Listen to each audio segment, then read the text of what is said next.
Todo empieza desde el lado del onboarding, porque ahí es el primer punto donde el usuario toca la plataforma donde está comprando. Entonces ahí es importante evitar la parte del multi-accounting, la parte de robo de identidad, monitoreo de IPs riesgosas, dispositivos, detectar cosas tipo email tumbling. Hay muchas cosas que puedes hacer en la parte del onboarding, pero ahí siempre hay que tener mucho cuidado de la experiencia del usuario, no meter tanta fricción y elegir un poquito qué tipo de fricción se puede meter. Depende mucho de qué tipo de producto estás vendiendo, si es un emisor que emite una tarjeta de crédito, a lo mejor necesita validar identificación, INE, etcétera. Si es un comercio electrónico, quizá no es tan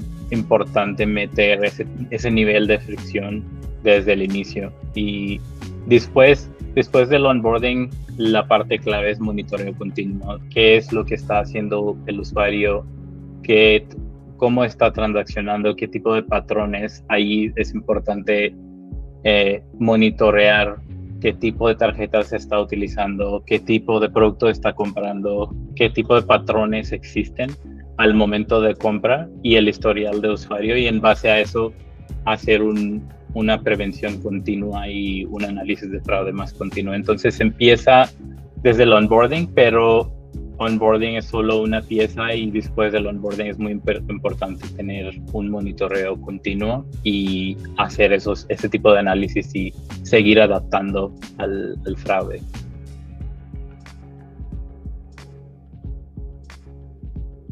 Cada vez estamos transaccionando más y más en línea. Antes las empresas hacían mucho revisión manual y ponían ciertos thresholds de decir, ok, si es arriba de tan monto, pues lo reviso manualmente y decido si aceptar o no, pero con los volúmenes que existen hoy en día ya es imposible hacer análisis solo limitados a una revisión manual. Entonces es muy clave contar con un software de prevención, contar con un software que está monitoreando qué es lo que está sucediendo, ¿no? Y una vez que la empresa empieza a escalar, empieza a vender más en línea, es muy importante que el software pueda crecer con la empresa, pueda entender los nuevos patrones que van saliendo. Y ahí también la inteligencia artificial ha avanzado mucho. Entonces hoy en día el software creo que es la única manera de hacer análisis antifraudes, y ya no hay caso de depender en una revisión manual o un proceso manual, sino hacer todo a través de varios softwares que ya están disponibles.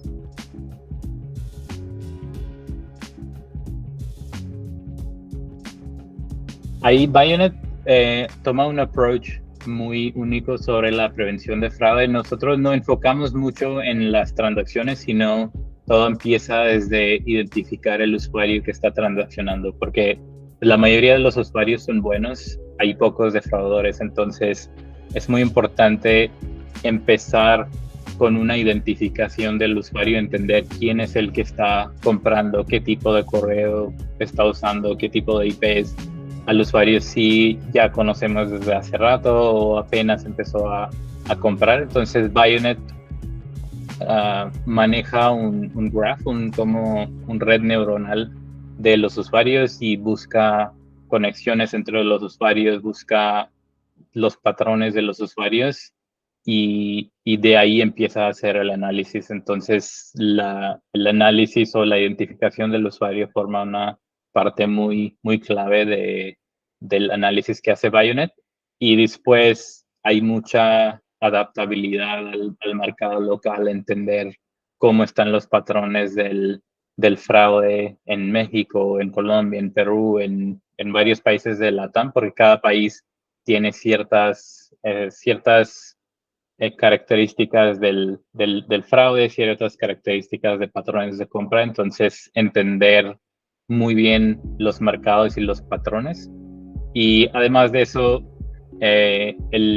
la plataforma es muy customizable. Cada negocio es muy distinto, cada negocio está vendiendo una cosa distinta, está vendiendo a usuarios distintos. Entonces, para una herramienta es muy importante entender qué tipo de negocio es, cómo funciona, cómo compran sus usuarios, qué patrones son normales, qué patrones no son normales, y adaptar a las necesidades del comercio, ¿no? Y creo que hay una parte muy importante, es la posibilidad de analizar una cantidad muy grande de datos en tiempo real sin tener que esperar mucho el análisis para no meter fricción, y eso la herramienta de Bionet lo hace muy bien porque respondemos en menos de 300 milisegundos y hacemos análisis de una muy gran cantidad de datos, pero todo sucede en tiempo real, y eso es algo muy muy importante también de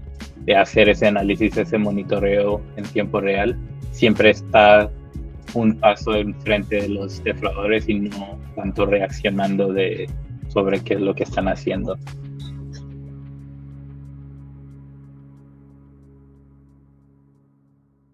Algo que hemos visto mucho es que las empresas o los comercios sufren mucho en entender cómo está el flujo de transacción, cómo quedaría este flujo o en qué parte entra el antifraude. Un comercio usa un procesador de pagos, o usa múltiples, o usa un agregador, o usa una empresa que les da toda la infraestructura detrás. Entonces, entender muy bien cómo va a funcionar el flujo y cómo entraría Bionet o cualquier herramienta antifraude en su flujo y cómo afectaría toda su operación. Eso les cuesta mucho entender, y es debido a que es una parte muy clave del negocio, son las compras que sus usuarios van a hacer. Entonces, eso es lo que impide mucho ese tipo de integración, y nosotros hacemos mucho hincapié de tener un muy buen entendimiento de la herramienta, y también que el negocio entienda las implicaciones de esas integraciones. Y también tradicionalmente las herramientas antifraude han requerido varios pasos de integrar varios APIs que tienes que integrar, varias herramientas que necesitas meter en tu flujo, y eso causa que se retrasan mucho las integraciones, terminan siendo muy complejas esas integraciones, y nosotros lo hemos simplificado muchísimo. Hay 5 pasos muy sencillos, solo 2 pasos requieren alguna persona técnica y los demás se pueden hacer la gente operativa. Entonces eso también quita mucho ese tiempo que requiere del desarrollo, y pueden hacer cosas en paralelo. Por ejemplo, si mandamos un cuestionario de calibración, con ese cuestionario de calibración nuestro sistema, nuestro machine learning se puede adaptar y se pueda empezar con un modelo customizado, y en vez de esperar que el equipo de nuestro cliente mande muchas transacciones, o que estemos sentados platicando, o que eso evita como mucha fricción y mucho tiempo invertido desde el inicio. Y ahí también